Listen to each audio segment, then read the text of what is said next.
Methodist Healthcare assist, getting him back in the lineup. Very helpful. 40 points, 13 rebounds, 5 assists, 2 blocks. How about that? He was so aggressive early. I mean, he was on a mission, and everybody just had to follow. He really looked at everybody's game early on.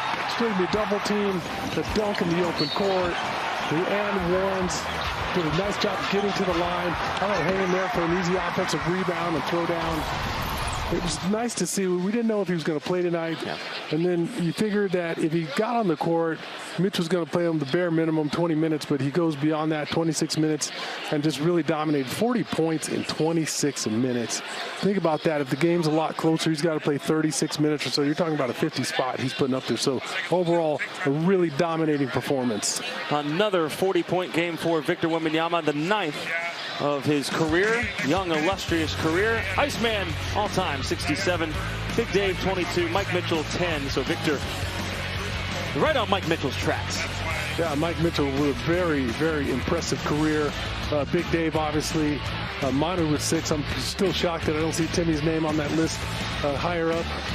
But he didn't have to do it the way he played. And then, of course, Ice was 67, the original Iceman. That record's going to be tough. That's going to be a tough one for Victor to track down. If he plays long enough, he stays healthy long enough. Again, then he'll have a shot at it. But, man, 67. What's tougher, that one or the Manu 120-point games off the bench? That's pretty hard, too. Yeah, that's a tough one. I think Manu's 120-point games off the bench. That's going to be impossible. That one's not going to be broken, maybe for a long, long time.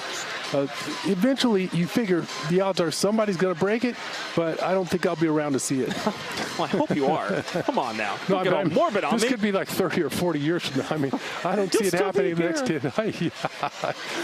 Well, we'll see.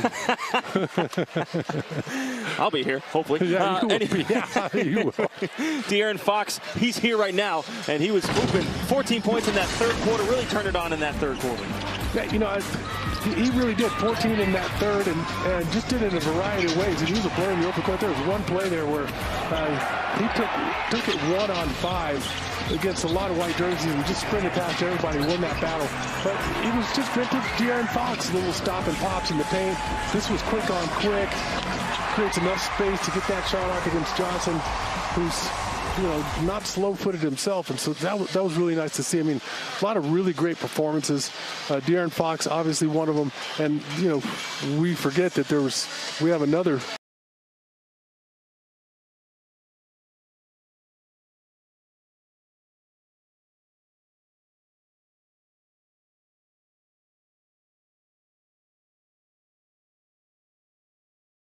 playing really good basketball right now, and the Clippers are not playing well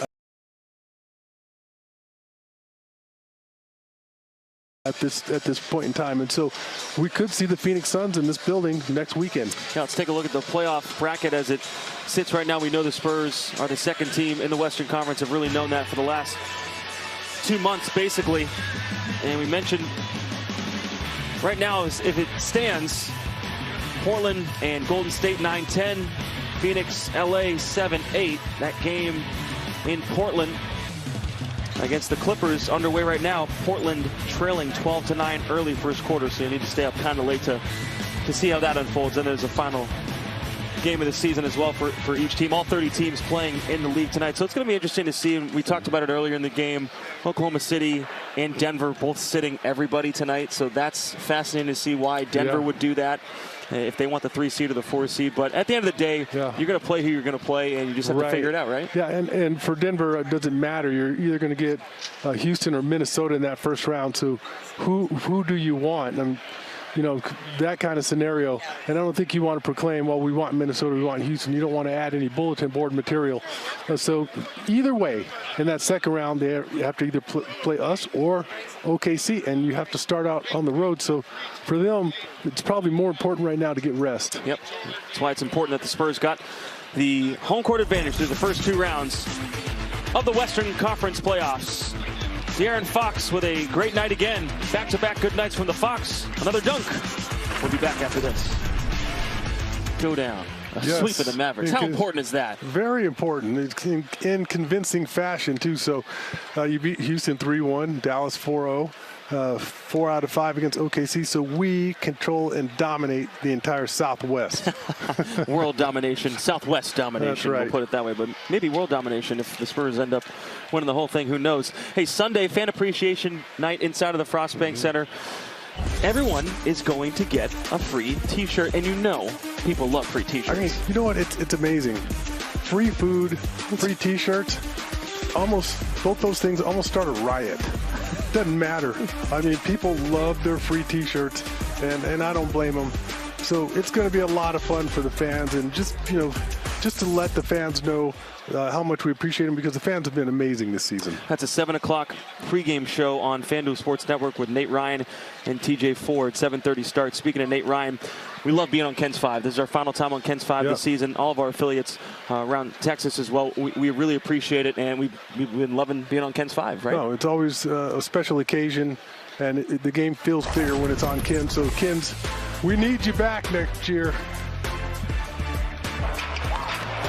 All right. 139 to 120, the final score. Victor leading the way with 40 points. 13 rebounds, 5 assists, 2 blocks. Cooper Flag put up a valiant effort, 33 points. We love being on Ken's, as Sean said. For Sean Elliott, Nate Ryan, I'm Jacob Toby. You've been watching Spurs basketball on Ken's 5. The Spurs have won 62 games. I love working with TJ. Did you hear about this? With the prize money from the Cup, Keldon Johnson was thinking about buying a llama. I'm trying to figure out what a llama is. Me and probably some of the other people that's watching this show right now. I'm clueless. The animal, the llama is it's like a form of, it's a mammal. It's like a farm animal, like a horse. But I'm not knowledgeable at all, but it sounds very impressive, and the guy is very unique. Obviously, he was like one of the most legendary college basketball players of all time. Played at UT, sure, Wooden bro. Award, All-American, Naismith Award, 9 years in the league. But yeah, no, I've been blessed to do some work for the Spurs this year on their broadcast, doing the hosting for pregame, postgame, and the sideline stuff. But well, today's guest, let me tell you something. When it comes to sports, this is the go-to guy for our San Antonio Spurs. But that's not all. this guy wears a lot of hats, man. He also wears a similar shirt to you right now. He does. I didn't even plan this, but our third on Reigning Threes, Chuck Carroll, multi-talented San Antonio personality, Spurs sports entertainment arena host, public relations manager, man of the people.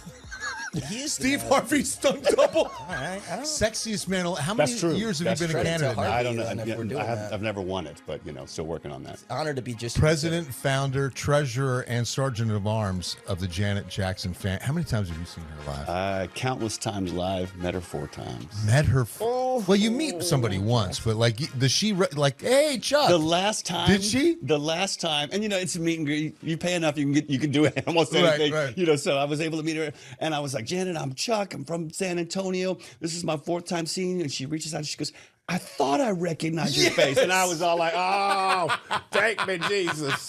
That is it. That is great. it. Yes. And no restraining order that No, followed not that? yet. Good. Not yet. Not yet. I can We're still buy tickets for future concerts. Chuck, where are you from, man? Where's home for you? Is it San Antonio, Texas? San Antonio's home. I've been here 44 years, 45. I can't even keep track. 45 years. My family's originally from New Orleans. Okay, so my mom and dad are from New Orleans, born and raised there. My dad joined the Air Force, and he and mom moved around. I was born here, stayed for about a year, and then we moved all around the world, and then came back here my freshman year of high school, and just created a life for myself. Where was that? What high school? I went to Marshall. Marshall John Marshall Rams. Marshall Rams fight the team across the field. The Rams are here. Chuck, the world is a large. When you say you've lived around the world is a large place. Give me some places that you bounced around to. Lived in England when I was a little kid, like young, like 6, 7, 8, something like 6, 7, 8, something like that. And I actually went to a little private British school, English school, and I came back to the States with a British accent. No, you did not. Yes. No, you did not. Yes, I did. A proper English accent. And then my parents take me back to New Orleans, and all my relatives are like, who this? Who is he? he with a British kid? Get him out of here. Get him out of here. Lost it. Lost it pretty quickly. So I lived there. They slapped it out of your mouth, didn't they? Slapped it out, right? Here, have some gumbo. I'll fix it. A little bit of zap. And then I lived in on the island of Crete in Greece. What? No way. Yeah. What was that like? That was between ages of 12 and 14. That's where like King Midas something like that. Yeah. Knossos Palace, the Minotaur. Minotaur. Minotaurs. Yeah, I was about to say. The Minotaur. Throw down with this. That was it. I was 14 years old throwing stones at the Minotaur. Catch me. Yeah. So, that was great. And the thing about when I lived on Crete, I didn't appreciate it. So it's like, we got to go to Knossos Palace again. And I remember we went to Athens, and we're like, we got to go to the Acropolis. You know, just all upset that to go to a place where people I would die to go. see Yeah, it. exactly. I would die You know, right and now, I was man. like, but the beauty is, after I left, I was like, I want to go back. I want to go back. And like 2 years ago, I went back, and it was such an emotional experience to go and see. How much did you remember? Bring it back. I remembered it all.